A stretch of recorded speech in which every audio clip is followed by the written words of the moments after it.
Welcome again. My name is Manal Zainuddin, the founder of Orbit's Development Code, a transdisciplinary approach for conscious learning and being. If you are new to my content, I have been in the field of education for 21 years as a teacher and a director, and now as a global education consultant. I speak about education from macro and micro angles, education that is never limited to schoolwork, education that is never separate from the real personal and professional world, and most importantly, that is never separate from us, conscious beings.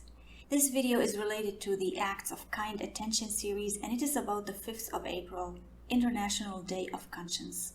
Article 1 of the Universal Declaration of Human Rights states that, and I quote, "All human beings are born free and equal in dignity and rights and are endowed with reason and conscience, and should act towards one another in a spirit of brotherhood."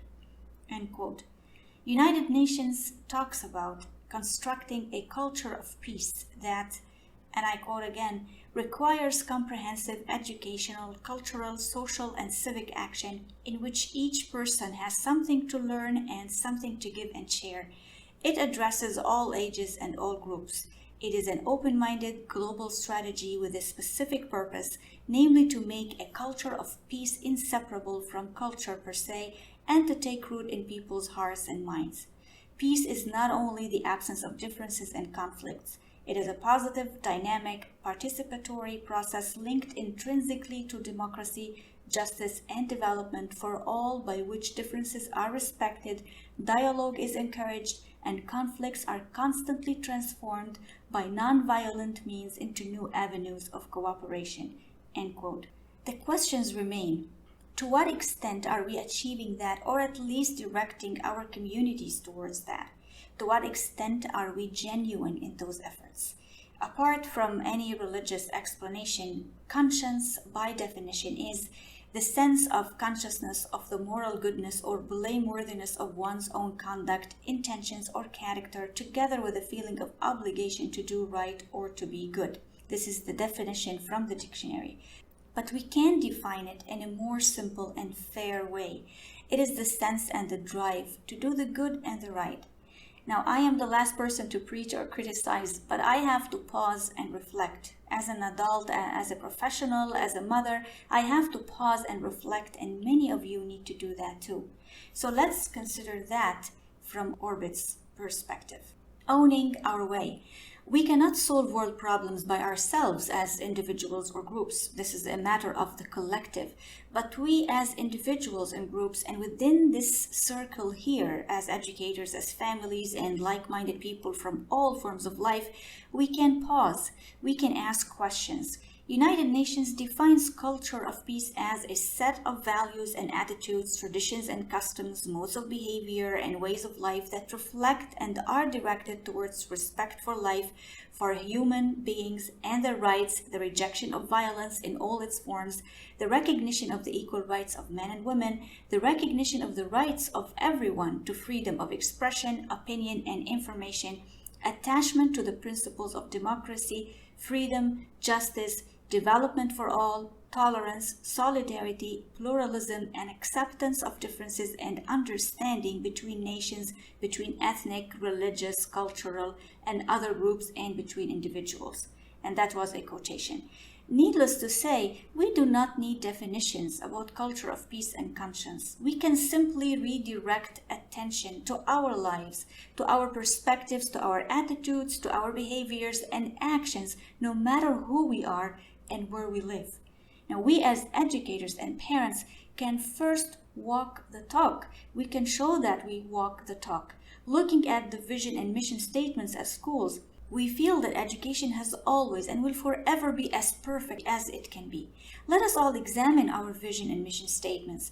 Let us all revise what needs to be revised. Admit our mistakes and celebrate our successes. It is never only about mistakes and never only about successes. This is the core of conscience. As families, we can simply be our own lives' activists, not anybody else's. We do not need to follow, but we can choose. Consumerism, for example, is one key to half of the world's challenges. What are we fostering in our daily lives at homes and in schools when we talk about sustainability, but we still excessively use plastics? When we talk about democracy, then send out implications that certain acts or expressions are not allowed, and the list is endless. Raising our standards. Conscience is about choosing the right and the fair. Now, I, as an educator, have always wondered why quality, as the term that we usually use now, serves those who can't pay more, especially in the field of education.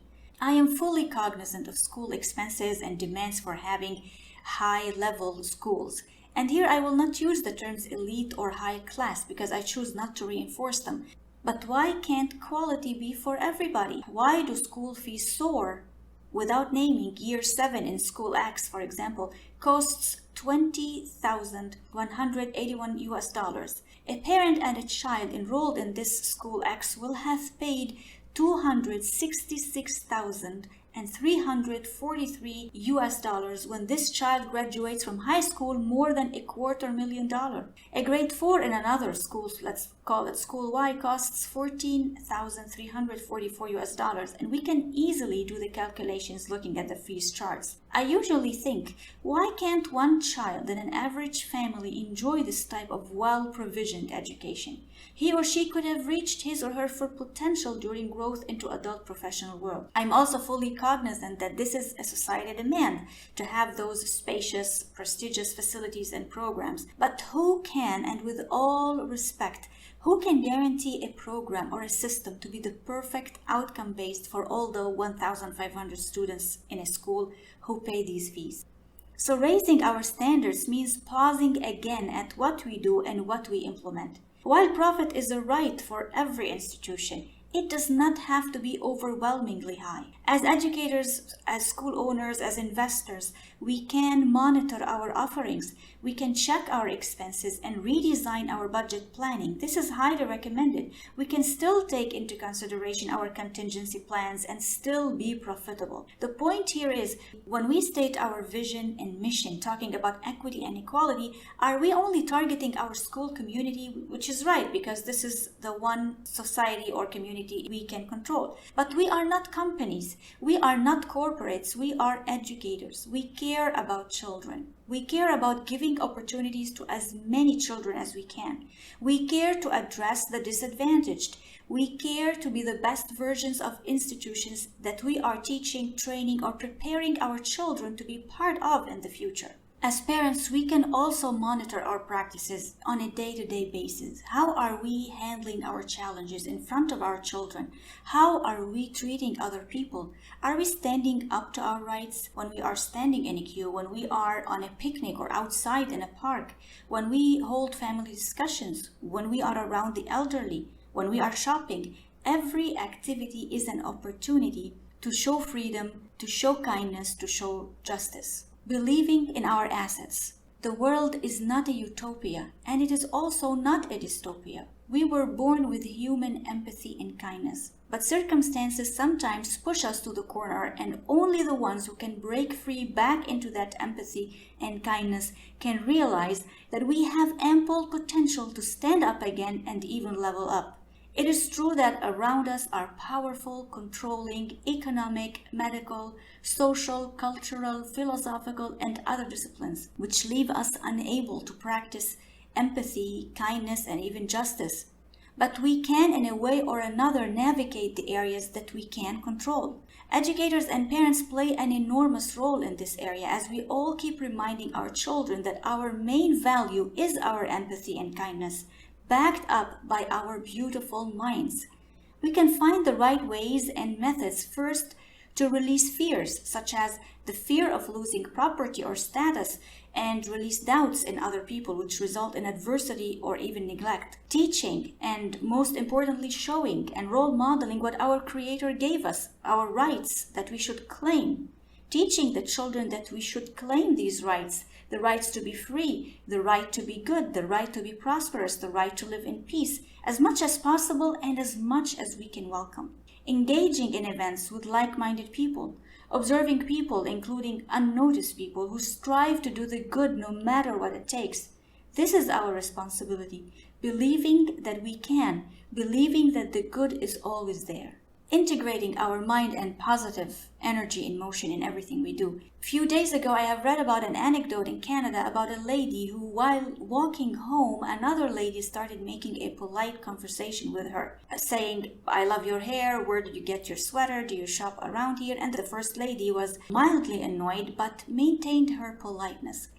This other lady kept walking with her until later she explained why, and I quote what she said, "I was walking behind you and you passed these two guys near the bank. They watched you walk by and then started to follow you, and I didn't know what to do. I just didn't want you to be alone." End the quote. This other woman turned to be an indigenous woman who simply followed that lady, and she followed her intuition to help her. She stopped an assault. Now, this is so far from issues of wars and talks in organization summits and among world leaders and organization CEOs. That was a simple day walk, unnoticed except by very few, those two ladies and the other two men. This is an incident that would never have been known except when the lady to be assaulted wrote about it.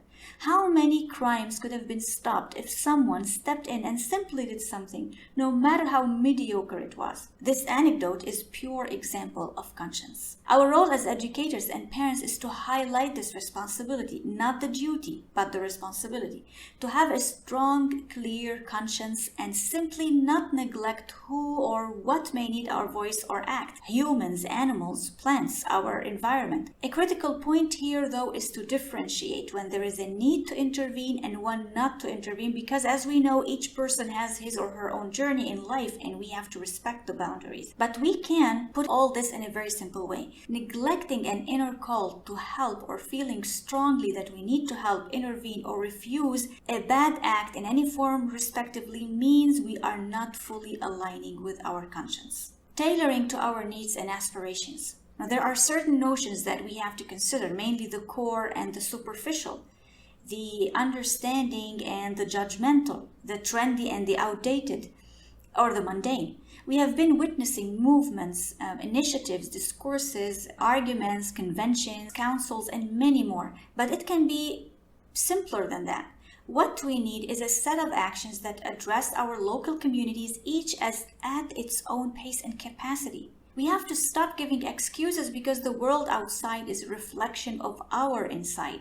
If we want to see the good, we need to demonstrate the good. Now, we know that most of the world is still governed by certain dogmas. As educators, our conscience should dictate that we keep paths of thinking wide open for questioning in our classrooms. And I say dictate because this is a red line. Keeping paths of thinking wide open for questioning is a red line. Our education systems are framed, and no matter how continuously we talk about critical thinking remains boxed within a frame. It's like having a bird in a much bigger cage. The bird can fly at a wider scope but cannot break free. And as parents, it is even more complex because conscience and doing the right starts at a very young age and needs to be modeled by parents. Our role as parents is immense, finding occasions to show that we care, to talk and walk our talk. When you speak about raising a child well, it does not mean just providing the child with food and shelter and medication and exertions. It means caring for what the child eats, healthy versus unhealthy, attending to early sleep, attending to social and emotional health, watching out for social media consumption, being aware that this child is a gift from the Creator. We need to attend to it in the right way. Spotting and solving our problems practically. Our challenges are enormous to be solved overnight, and our world still suffers under the weight of injustice, wars, poverty, and all types of disasters. And we are realistic enough to know undisclosed plans that are not always for the good. It is a world of polarity after all. But we as individuals, first, and educators and parents, second, must take responsibilities for what we can control. To solve this dilemma, the first thing to do is cancel the notion of time and place. Time and place, when acknowledged, become restrictions in very sensitive and critical manner. In this case, the injustice that we see, the corruption, the manipulation, the abuse. In other words, we justify our inactions by questions like, what can an individual like me do? Or this needs so much time to solve. And if I help solve a problem in this place, there are multiple other places. And I cannot solve all the problems, and this is too complicated. But we can solve problems at grassroots level, from the individual to the collective level. As educators, a learner today in your class or school who sits at one of your desks, who writes in a paper that you correct, whose name is on a report card you issue, who eats from a lunchbox on your school benches, may one day become a policymaker, or may be put in a situation when she or he has to take action. As parents, your child today who sits in your living room, plays with small toys and clings to your arm when you go out, may one day become a policymaker or may be put in a situation when he or she has to take action. So what action do we want our children to take? Those of justice, of fairness, of bravery, righteousness, empowerment, trust, or the total opposite? Do we want them to watch and pretend not to see? Or do you want them to step in when a voice for the good is needed? Each one of us has to pause and ponder, choose what we want, then take action. This is how we solve a critical problem practically. We may think this is too simple to be true and worthy of doing, but I say we can take a step at a time.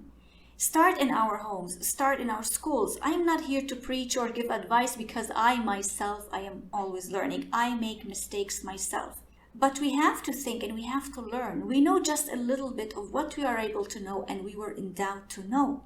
So let's face our realities. We have to take practical steps ourselves before any organization does, because we are responsible too. Ending this episode from acts of kind attention by something I always say when put in certain situations.